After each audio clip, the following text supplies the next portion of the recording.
Agenda যে যি পৰ্যন্ত এই কথাৰ তদন্ত নহব ক্ষমা নুখুজিব অসমৰ প্ৰতিখন জিলাই জিলাই মহিলা কংগ্ৰেছে প্ৰতিবাদ চলাই যাব। গৌৰৱ গগৈ ডাঙৰীয়াক পাকিস্তানলৈ গৈছে বুলি ক'লে মুখ্যমন্ত্ৰীৰ বিৰুদ্ধে আৰু যিজনে প্ৰতিবেদনত এই সাক্ষী দিছে তেওঁৰ বিৰুদ্ধে আমি ওমেন কমিশন নেশ্যনেল ওমেন কমিশনত ইতিমধ্যে আমি প্ৰতিবেদন দাখিল কৰিছোঁ। অৰ্ণমাই বৰাক তেওঁ মা বুলি কয়, কিন্তু সেই অৰ্ণমাই বৰাক মা বুলি কোৱা মুখ্যমন্ত্ৰীয়ে যে কংগ্ৰেছৰ দিনত লাখ লাখ মহিলাই চাকৰি সতীত্ব বন্ধকত দি পেলাই লোৱা বুলি কৈ অসমৰ মহিলাক যি অপমান কৰিছে।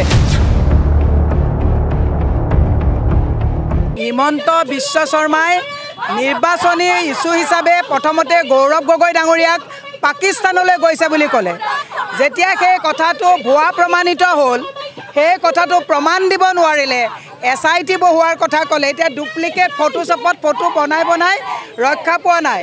সেই ইস্যুটো তল পেলাবৰ কাৰণে মহিলাসকলে অসৎ উপায়েৰে চাকৰি লৈছে বুলি কৈছে।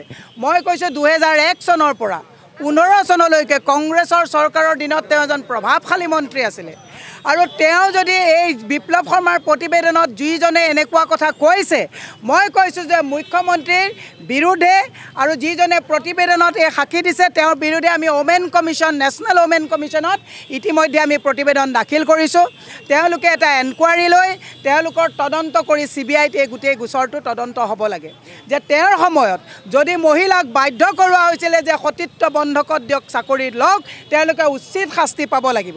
আৰু মোৰ মনে নধৰে যে অসমত তেতিয়াৰ পৰা অংগনবাড়ীকে আৰম্ভ কৰি শিক্ষয়িত্ৰীকে আৰম্ভ কৰি APSC দিয়ালৈকে বিভিন্ন লাখ লাখ মহিলাই কাম কৰি আছে।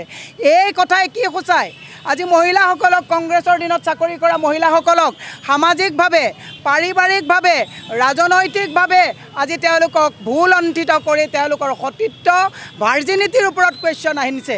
গতিকে মুখ্যমন্ত্ৰীক আমি ক'ব বিচাৰিছোঁ যে মুখ্যমন্ত্ৰীয়ে নিৰ্বাচনী বৈতৰণি পাৰ কৰিবৰ কাৰণে এবাৰ গৌৰৱ গগৈৰ কথা কয়, এবাৰ লুঙিৰ কথা কয়, যি কথা কৈছে কওক, কিন্তু অসমৰ মহিলাক অৰ্ণমাই বৰাক তেওঁ মা বুলি কয়, কিন্তু সেই অৰ্ণমাই বৰাক মা বুলি কোৱা মুখ্যমন্ত্ৰীয়ে যে কংগ্ৰেছৰ দিনত লাখ লাখ মহিলাই চাকৰি সতীত্ব বন্ধকত দি পেলাই লোৱা বুলি কৈ অসমৰ মহিলাক যি অপমান কৰিছে তাৰ প্ৰতিবাদ অহাকালি জিলাই জিলাই হ'ব।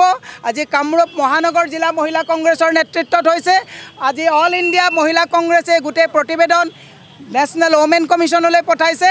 হিমন্ত বিশ্ব শৰ্মাক কৈছোঁ মানসিক সন্তুলন হেৰাইছে, মুখত জীপ লগাব দিছোঁ যে তেওঁ যি মন যায় তাকে ক'লে।